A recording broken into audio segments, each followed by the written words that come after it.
The morning sun had just risen, casting a soft glow over the quiet suburban neighborhood. Jason and Sarah, a young couple who had recently moved into the neighborhood, were excited to start their new life in this peaceful community. Their new home, with its charming backyard and white picket fence, seemed like the perfect place to raise a family. But little did they know that their dream home would quickly turn into a battleground, all because of one small detail: their lawn. As Jason stepped outside with a cup of coffee in his hand, he noticed something odd. A woman in her 50s, dressed in a sharp suit and holding a clipboard, was standing on the sidewalk, glaring at their yard. This was the first time he had seen her, and the stern expression on her face made him feel uneasy. She quickly approached him, introducing herself as Karen, a member of the Homeowners Association, or HOA, and she was there to deliver some unpleasant news. Without wasting time, Karen informed Jason that he had violated the neighborhood rules by not mowing his lawn and that he was being fined for it. Shocked, Jason tried to explain that they had just moved in and hadn't had time to tend to the yard yet, but Karen wasn't having any of it. She handed him the fine notice and walked off, leaving Jason standing there in disbelief. As Jason stared at the fine notice in his hand, frustration began to build inside him. The yard was far from a jungle, just a little overgrown, and he couldn't believe that a minor inconvenience had escalated to this. He shared the news with Sarah, who was equally stunned. The couple was no strangers to HOA rules, but this felt different. They were in a new place, trying to settle in, and they hadn't even had a chance to get everything in order. Sarah suggested they ignore it and continue with their plans to mow the lawn as soon as they could. But Jason, who had always been someone to stand up for what was right, wasn't about to let this slide. He felt that the HOA, particularly Karen, was being unreasonable, and he decided he wouldn't back down. He was determined to find out more about the rules and figure out if there was a way to challenge the fine. After all, it seemed unfair to be penalized for a small mistake when they had only just arrived. So Jason started researching the HOA rules online and talking to the neighbors, hoping to gather some information that could help him fight the fine. It didn't take long for Jason to realize that the HOA in this neighborhood had a reputation for being strict. Many of the neighbors, while not as vocal as Karen, seemed to quietly adhere to the rules and avoid any conflicts. Jason found it frustrating to learn that the HOA had implemented very specific guidelines, down to the exact height the grass should be cut and how often it should be trimmed. It was clear that Karen wasn't the only one who took these rules seriously, but Jason wasn't about to let that stop him. He reached out to a few of the residents to hear their experiences with the HOA, and they confirmed that the fines were typically given out for even the smallest infractions. However, Jason wasn't interested in just accepting this punishment without a fight. He wanted to make sure that the rules were enforced fairly, and that people like him weren't being penalized for things beyond their control. He started planning a way to address the situation, one that would put Karen in her place while also ensuring that the rules were being applied evenly to everyone in the neighborhood. The next few days were filled with planning and frustration for Jason and Sarah. They spent hours discussing how they could address the fine. While Sarah suggested they just mow the lawn and move on, Jason had a different idea. He felt that this was more than just about a lawn. It was about standing up against unfair treatment and making sure the HOA wasn't taking advantage of their position. He began researching HOA laws in general, trying to figure out if Karen had the authority to fine them without first issuing a warning. To his surprise, he learned that the fines were often enforceable, only if the rules were violated repeatedly, and that most HOAs required a formal notice before imposing penalties. Armed with this knowledge, Jason decided to take action. He drafted a letter to the HOA board, expressing his concerns about the fine and asking for a review of the situation. He explained that this was their first offense and that they had not been given a proper warning or time to adjust to the community's rules. The letter was calm but firm, making it clear that Jason was not willing to accept the fine without a legitimate explanation. Sarah, initially hesitant, now supported Jason's decision. She knew it wasn't just about the lawn anymore. It was about fairness and principle. The couple mailed the letter and waited anxiously for a response. Days passed, but they heard nothing. Meanwhile, Karen continued to patrol the neighborhood, making sure everyone's lawn was up to her standards. But Jason was patient. He knew that the letter would eventually get a response, even if it took time. One afternoon, as Jason returned from work, he noticed something unusual. A small envelope with the HOA's logo was waiting for him in the mailbox. His heart raced as he opened it, hoping for some good news. To his surprise, it wasn't just a simple response. It was an invitation to a meeting with the HOA board. They wanted to hear his concerns directly and discuss the fine in person. Jason couldn't help but smile. This was his chance to present his case and make sure that Karen's actions were properly addressed. He immediately shared the news with Sarah, who felt a mix of excitement and nervousness.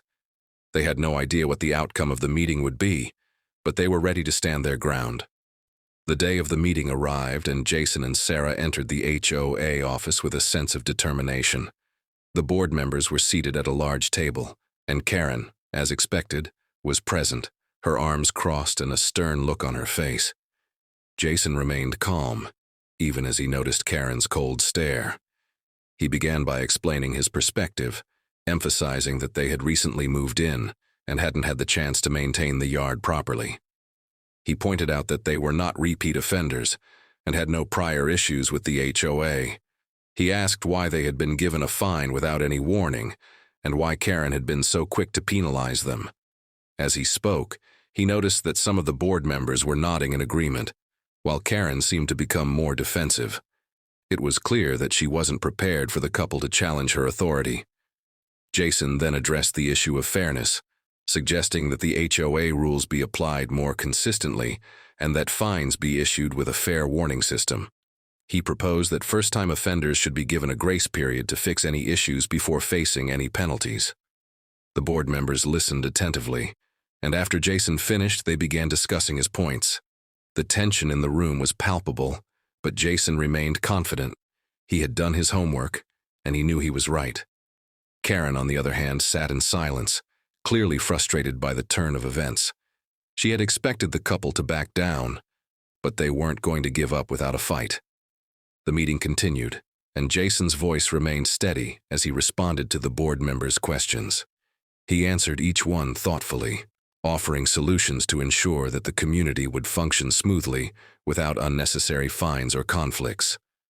The board members seemed to appreciate his approach, and for the first time, Jason felt like they were listening to him. But Karen's behavior became more apparent as the meeting went on. She wasn't contributing much to the discussion and appeared to be waiting for the board to make their decision. Jason sensed that she was trying to play the victim, portraying herself as the defender of the neighborhood's standards. However, her silence spoke volumes. The board members were considering Jason's proposal seriously, and it became evident that Karen's approach was far too rigid for the community's dynamic. After a few more minutes of debate, one of the board members, a woman named Evelyn, spoke up. "I think we should take Jason's suggestion seriously," she said. "It's important to remember that not everyone has had the same amount of time to get settled into their homes. It would be fair to offer some flexibility, especially for first-time offenders." Karen's eyes widened in disbelief, but Evelyn continued. "Perhaps we can create a formal warning system for first-time violations and reserve fines for those who repeatedly ignore the rules." Jason felt a surge of relief wash over him as Evelyn's words sank in. This was exactly what he had been hoping for, a solution that was fair and reasonable. Sarah, sitting beside him, gave his hand a reassuring squeeze. They had come a long way from their initial frustration over the fine. Now it seemed like the HOA board was beginning to understand their position. Jason knew that the board was now rethinking their approach to enforcement, and this was a victory, not just for him and Sarah, but for everyone in the community who might have been unfairly targeted. Karen's face was now flushed with anger, and she could no longer hide her frustration. She stood up abruptly, interrupting the discussion. "This is outrageous," she snapped. "If we allow one person to get away with ignoring the rules, then what's next? chaos in the neighborhood. I'll have none of it." Her outburst was met with silence, and Jason couldn't help but feel a sense of vindication. It was clear that Karen wasn't used to being challenged, and the board was starting to see that her aggressive tactics weren't the solution. As the discussion drew to a close, the board members began to deliberate on how to proceed. The atmosphere in the room was tense, but there was a sense of anticipation in the air. Jason's heart was racing, but he stayed composed, knowing that his arguments had made an impact. After what felt like an eternity, the board members returned to the table. Evelyn spoke first. "We've decided to revise the current policy," she said. "First-time offenders will receive a written warning and a set period of time to correct the issue. Fines will only be applied if the violation persists. This change will go into effect immediately." Jason couldn't believe it. They had actually won. The HOA was going to adopt the fair system he had suggested, and Karen's rigid, unfair enforcement of the rules would no longer have the same power over the community. Karen, on the other hand, sat in stunned silence. Her plan had backfired, and she was unable to accept the outcome.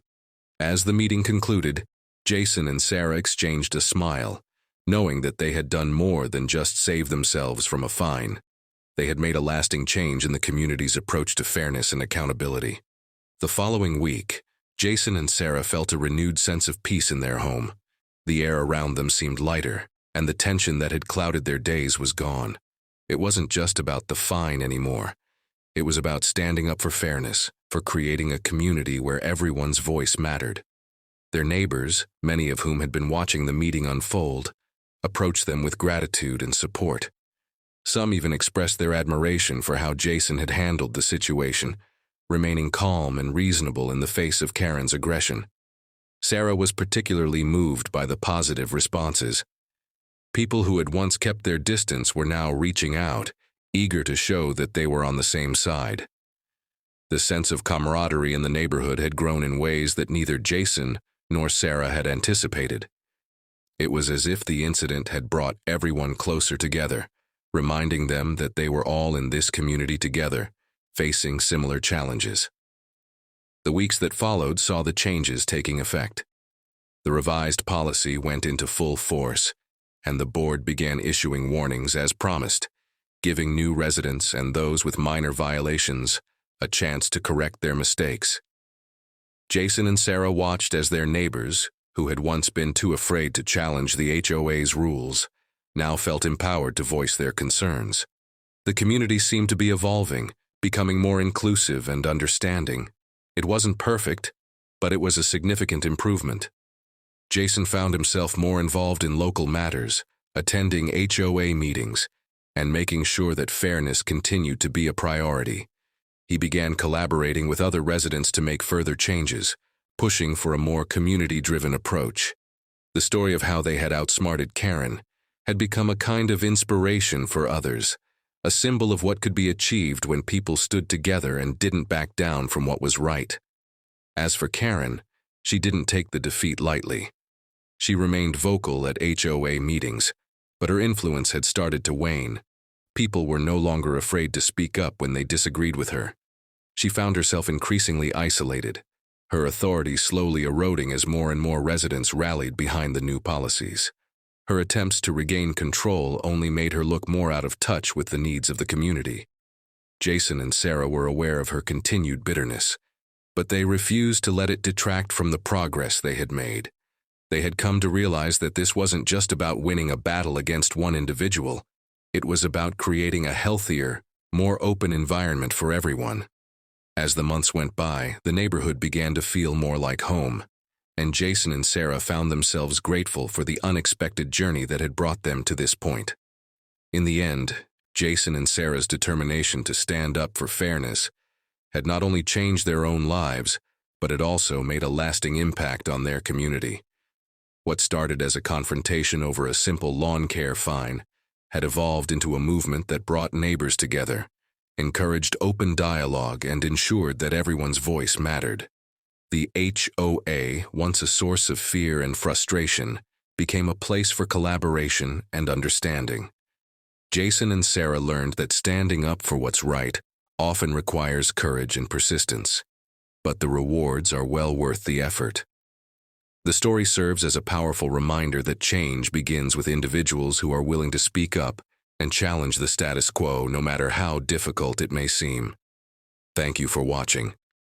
Remember, even in difficult situations, standing up for fairness and what's right can lead to powerful transformations.